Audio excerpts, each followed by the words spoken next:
island nation. Some of those areas, like St. Elizabeth Parish, are the main food-producing regions of the country. Why it was so big and so strong. These powerful updrafts, though, are also one of the main reasons that the storm has intensified so dramatically. And where it's going next. This will keep moving off towards the northeast, impacting eventually the Bahamas later on today. Plus, how this year's wildfire season impacted the Pacific Northwest. And a closer look at how bears are getting ready for their long winter nap. From our nation's capital, this is the National Weather Desk. Well, good morning and welcome to the National Weather Desk. I'm meteorologist Eileen Whalen. Much of Jamaica is without power or internet this morning, one day after Melissa struck the island as a Category 5 hurricane.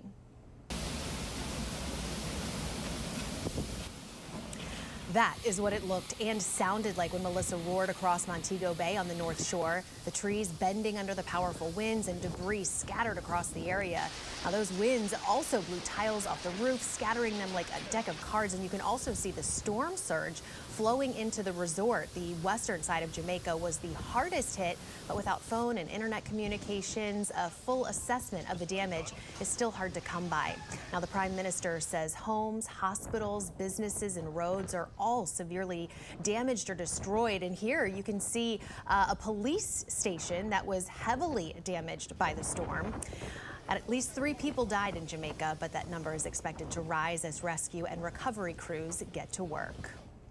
Well, check out these incredible satellite images of Melissa. So first, this is an infrared look at the hurricane actually strengthening early yesterday morning. You can see there a perfectly defined eye as Melissa makes landfall along Jamaica's southwestern coast. And then the eye disappears as it crosses over Jamaica in a matter of hours.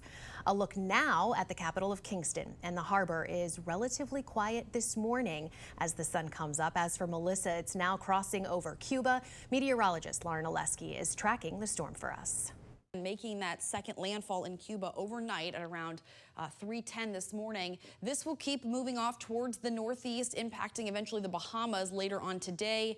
And then there's Bermuda. They'll feel some of the impacts starting late Thursday and overnight into Friday. I'll look at the current alerts in place. Hurricane warnings still in effect for eastern Cuba, and then up through the Bahamas as well. Tropical storm warnings for some of the areas that are a little further away, of course, from the center of the storm. So Melissa is one of the strongest hurricanes to ever exist in the Atlantic basin. In fact, it's tied for second. Allen was the strongest hurricane ever in the Atlantic. It had winds of 190 miles per hour at its peak intensity. Melissa ties for second with the Labor Day hurricane of 1935, Hurricane Gilbert, Wilma, Dorian, and now again, we've got Melissa. They all reached peak strength of winds of 185 miles per hour. Now Melissa is tied for first for the strongest landfalling hurricane. Allen didn't make landfall with winds of 190, but Melissa did make landfall with winds of 185. So it is now tied for first as the strongest landfalling hurricane in the Atlantic basin, tying with the Labor Day hurricane of 1935 and Dorian from 2019. President Trump told reporters on Air Force One the U.S. is prepared to send aid to Jamaica. Reed Binion has a closer look at the impact on the island. The entire Jamaica has felt the brunt of Melissa. Hurricane Melissa is being called the storm of the century after slamming into Jamaica with devastating effect Tuesday as one of the strongest Atlantic hurricanes in history. Jamaica has gone through what I can call one of its worst periods. Melissa made landfall as a Category 5 storm with 185 mile-per-hour winds. The massive scale of the destruction quickly became clear, with extensive damage reported across southwestern Jamaica. Schools, homes, and hospitals all affected by the hurricane. Some of those areas, like St. Elizabeth Parish, are the main food-producing regions of the country. St. Elizabeth is the breadbasket of the country, and that has taken a beating. Officials said hundreds of thousands of people on the island were left without power. And in Cuba this morning, Melissa is bringing severe flooding to the island. Authorities evacuated 750,000 people ahead of the storm's arrival. The U.S. Navy personnel at Guantanamo Bay were ordered into shelters. Eastern Cuba could receive up to 20 inches of rain. And here is a look at Hurricane Melissa by the numbers. So as Lauren showed us, it had sustained winds of 185 miles per hour, among the strongest in history. Wind gusts were said to be up to 220 miles per hour, and its minimum central pressure was 892 millibars. So that there is tied for the third as the most intense storm in Atlantic history. So why did Melissa become so big and so strong so quickly? Well, as meteorologist Kit Alexander shows us, there were several factors. We often talk about the warm ocean temperatures, but in this case, the storm's being fueled by more than just the warm surface waters. For a storm to actually reach this strength, it needs a deep layer of warm water stretching far below the surface. As the hurricane's winds churn the ocean, cooler water is typically mixed upwards, which can weaken the storm. However, in this case, when the water is very warm deep down, a measure called the high ocean heat content, the hurricane can maintain and even increase its intensity. Another critical ingredient is weak wind shear, which allows the hurricane's structure to remain intact and grow vertically. Additional key factors include atmospheric instability and the storm being far enough away from the equator to receive enough Coriolis force, or the spin, from the Earth's rotation, as you can see here in this future satellite imagery.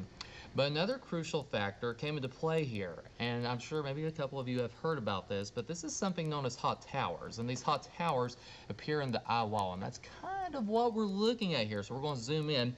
These are super powerful overshooting updrafts that act pretty much like an express elevator, releasing large amounts of latent heat high into the atmosphere. And the release of this energy creates a powerful feedback loop that can further energize and rapidly intensify the storm. And as you can see, if you just kind of look at some of those colors and how the little, almost look like mountain ridges are kind of showing up here, those are those hot towers, so to speak. And they're really incredibly tall. They're vibrant, and they're pretty much just forming at the right, mainly, of the eye wall. These powerful updrafts, though, are also one of the main reasons that the storm has intensified so dramatically into a Category 5. Well, we have shown you many different satellite images and video of Melissa, and it's not always easy to know exactly what you're looking at. So to better understand satellite imagery, let's turn to meteorologist Katie Morgan. Basically, there are 3 different types of satellite, but today we're going to focus on 2: visible satellite and infrared satellite. The third one being water vapor imagery. Let's start with visible satellite imagery, which is what you're seeing here above, with Hurricane Melissa making landfall near New Hope in Jamaica. Visible satellite is only visible during the daytime, which is why it appears darker as the sun is rising over Jamaica, and then darker again when the sun is setting. The clouds are reflecting light from the sun, so again, it's only visible during the daytime, but it can give us some great detail on what's going on within the hurricane. This one here is the other one, called infrared satellite. Does not use sunlight, but instead uses sensors that can measure how cold or how warm cloud tops are. It can be black and white, or in this case, it can be an enhanced color, which gives us a better idea and a little more detail in how cold or warm the cloud tops are. The colder cloud tops are indicated in the darker red, maroon, and black colors, and that indicates where the strongest storms are within the hurricane. Then you might run into a few images or movies that look like this, that are stacked together. This is a multispectral image of true color during the daytime and then uses infrared during the nighttime. During the day, these images would look like what may be seen from space, from the human eye. And at night, you can pick up different things like city lights, which you can see there from the coast of Florida, or darker blues that may indicate low-level cloud deck or fog. So there you go. Now you know a little bit more about satellite imagery and what each one is actually showing. And for all the latest updates on Melissa, be sure to follow us on social media. You can find us on all your favorite social media platforms. Just search the National Weather Desk or scan the QR code on the bottom left corner of your screen. Coming up on the National Weather Desk, more than 250,000 acres have been burned by wildfires this year in Washington state. We'll tell you why officials say it could get even worse. And we'll help you better understand the difference between weather and climate.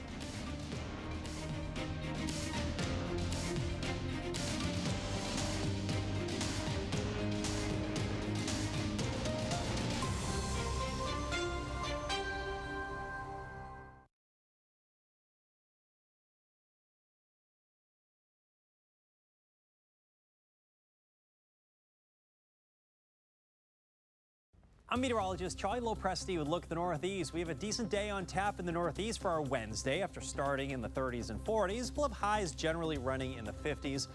There will be more clouds in southeastern Massachusetts. There it's a little bit cooler. Now Thursday's mostly dry in New England. The rain moves into New York and moves into New Jersey, but for the most part, the Northeast, that rainfall moves in Thursday night. Heaviest rainfall will be Thursday night into Friday morning. We'll dry it out for the trick-or-treaters. I'm Chief Meteorologist George Bailey. Here's a look at the Mid-Atlantic region. Cloudy all day for your Wednesday. We'll continue to see that, but also scattered showers developing overnight with even more rainfall for your Thursday morning. The core of this storm system as it rolls through, producing all that heavy rain. The backside of it, late Thursday, we'll likely see things drying out, but it will be windy as the storm goes through. Temperatures in the mid to upper 50s will be in the 60s as we move through late Thursday afternoon, and that will be in response to that storm system rolling through. Hi, I'm meteorologist Jennifer Collins with a look at your southeast forecast. A cold front boundary is moving across the southeast. This will bring the chance for rain across Alabama, Georgia, and into the Carolinas heading into Wednesday and Thursday. It'll usher in much cooler air across the southeast heading into the end of the week. On your Wednesday, though, expect a warm one for most of central and south Florida with temperatures in the mid-80s. As we look across the southeast, though, much cooler air, chilly conditions for parts of the Carolinas and across Georgia, Alabama, Mississippi.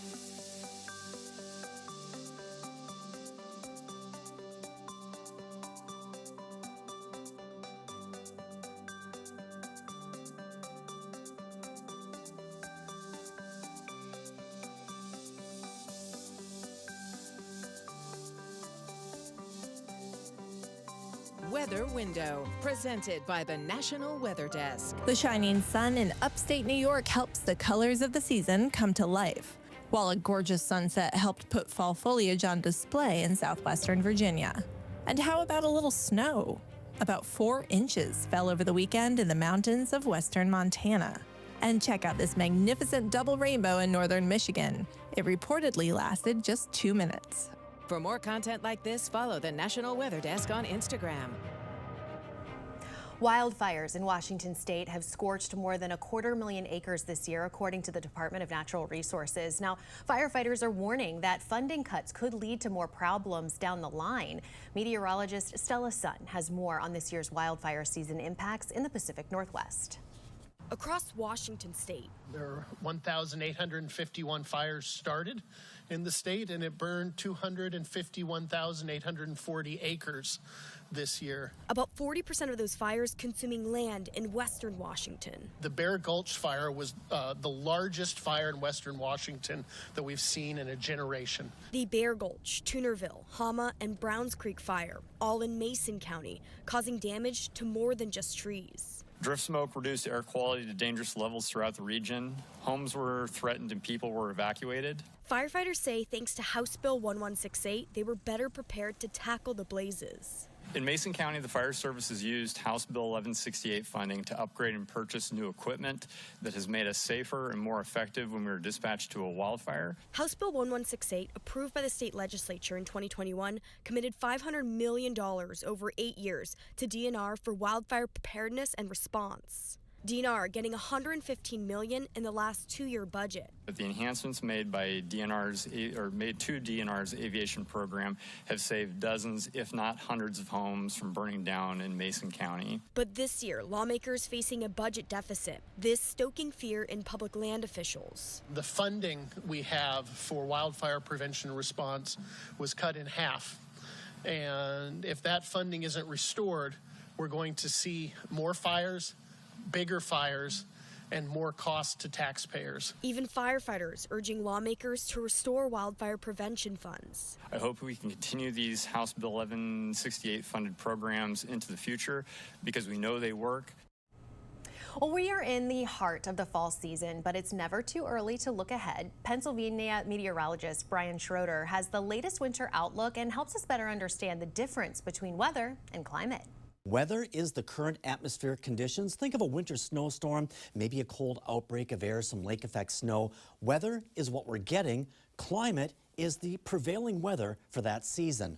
And when we talk about the winter outlook, we're looking at the waters of the Pacific. El Nino is warm waters over the Pacific. La Nina is cool waters. Transitional conditions, neutral conditions, we had that over the summer, and that adds a little variability to the prediction.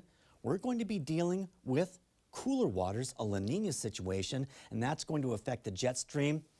You can see mainly west to east flow across the U.S., maybe a low amplitude trough through the middle part of the country, but that's going to bring some colder weather to the northern plains, the western Great Lakes. As you move a little closer to our area, you can see warmer conditions. The jet stream is the dividing line between that colder air to the north and the warmer air to the south.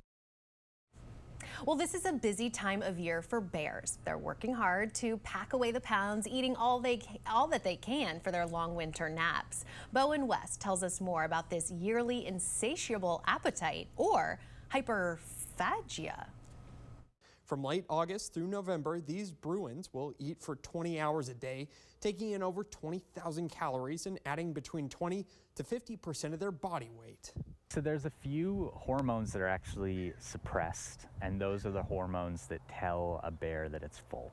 So one of those is leptin, and essentially when that's suppressed, the bear will just continue eating past the point of being satisfied. Wes Larson is a wildlife biologist turned podcaster. He's well known in the field of bear education that he now does for the masses with his brother Jeff and best friend Mike. Having two very funny people on the podcast to interject a little bit of levity, I think, has been our recipe for success. Their podcast, Tooth and Claw, focuses on animal attacks, conservation, and how to avoid said attacks, or what to do if an animal encounter occurs. And bears in Montana are no joking matter during this time. The thing that we all think of are these big bears in Alaska that are eating salmon and getting so fat that they can barely move. But here in Montana, it's very different, where they can't just sit on a salmon stream and get their entire fill for the season. They have to cover big areas, and they're looking for kind of prime feeding opportunities. Because of this, there is one specific group that finds itself on the Tooth and Claw podcast more than most. If there's one kind of cohort of humans that are more likely to surprise a bear, it'd be someone that's sneaking around, that's trying to be as quiet as possible when they're moving through the woods, and hunters are doing that. There's a reason for more than just hunters to be vigilant in bear country during these hyperphagic times. Because bears are so focused on feeding, they will take higher risks than they generally do, and they put themselves in situations that they might typically avoid. Wes reminds folks in the outdoors to have bear spray ready this fall and be bear aware. Well, did you know this is International Bat Week, and it's no coincidence. It comes just in time for Halloween. Dejan Johnson is in South Carolina with more on the benefits of bats and safety tips in case you encounter one. While bats play a vital role in our ecosystem, eating thousands of mosquitoes and other pests every day, they can also carry rabies. Rabies is a 100% fatal disease once symptoms start. However, there are treatments available to stop the symptoms from becoming problematic and causing death. Bats are concerning because they have small teeth. And so if you wake up to a bat in your room or you have direct contact with a bat, their teeth are so small you may not always know you've been bitten. Officials want to remind pet owners to keep their pets up to date on rabies vaccinations. This is one of the easiest ways to protect your family. It's also required by law. Not every bat has rabies, but experts say you can't tell if a bat has rabies just by looking at it. If you find one inside of your home, or if one comes in close contact with people or pets, don't release it and don't kill it. Instead, for the safety of you and the bat, call the Department of Public Health or a wildlife control operator for guidance. Less than 1% of natural bat populations carry rabies, but we just want to, be extra safe and extra careful with it. It's also good to talk to a wildlife control operator they'll be able to come, especially if the bat is already dead, they'll be able to come pick it up and take it to the Department of Health for testing, for rabies testing. Once a bat is sent to the state public health lab for testing to determine if it's infected with rabies, results usually come back within a few days. If the bat tests positive, public health officials immediately contact anyone who may have been exposed to begin preventative treatment. If the Department of Health determines that the bat does not have rabies, they tag it and release it. Well, time now for a short break, but first we take to the skies over Michigan's Dubonnet Lake.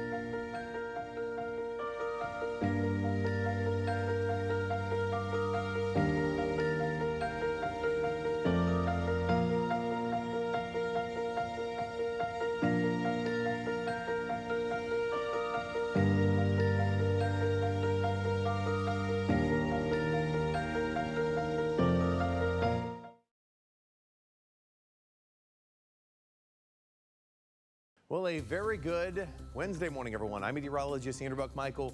Rain showers across the Ohio Valley as we go through the day today, and as we continue into tomorrow, it does slowly start moving its way to the east a little bit more, but it's going to be cool. High temperatures in the 50s for most of the Midwest for the next few days here as we continue on into your Friday. Even have some 40s for high temperatures across the northern plains. Well, a good Wednesday morning to you. I'm meteorologist Chris Succi. Look at our forecast today across the region. Starting off much cooler all the way down to South Texas with those temperatures. A little shower activity, 49 Little Rock. As we work through the day, it stays cloudy with a few sprinkles of showers. Arkansas, even Louisiana. Look how cool those temperatures are. Even across Texas with sunshine. 60s for high temperatures. Cold start Thursday, afternoon high 60s and low 70s. Well, hi there and happy Wednesday to you, everybody. I'm meteorologist Shannon O'Donnell. Moving along to nearly the end of October at this point. Look at Reno back to 71, upper 80s in San Diego because of Santa Ana's blowing through Southern California and those hot, dry winds taking over there from Palm Springs back on out to Long Beach. Meanwhile, the PNW seeing a quick moving disturbance pushing by, high pressure taking over again with brighter skies into Utah and the Four Corners as the day goes on. And that's the scene from here.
I'm Alex Garcia, Chief Meteorologist at Fox 29, right here in San Antonio, Texas. And you're watching the National Weather Desk.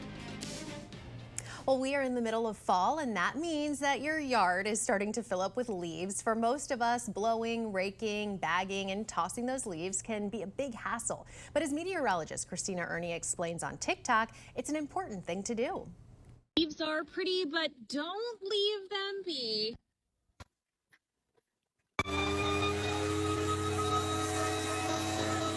Here are 3 reasons why it's so important to do your raking, your leaf blowing, and all of your fall cleanup. Number 1, leaves are more slippery than ice when wet. You can take a nasty fall or skid with your car. Number 2, they can clog drains and cause flooding in the fall.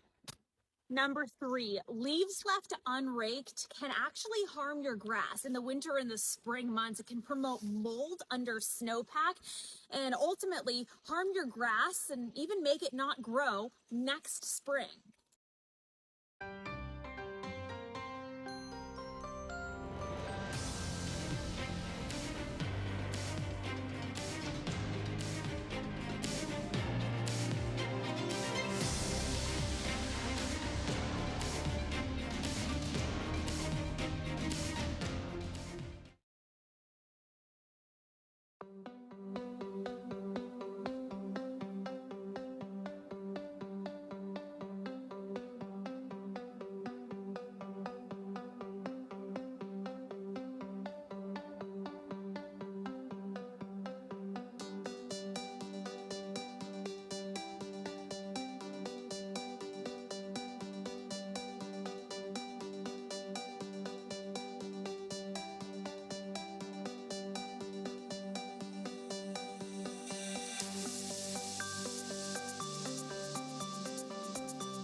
Well, thank you so much for joining us today. I'm meteorologist Eileen Whalen. Make it a great day, and we will see you right back here tomorrow.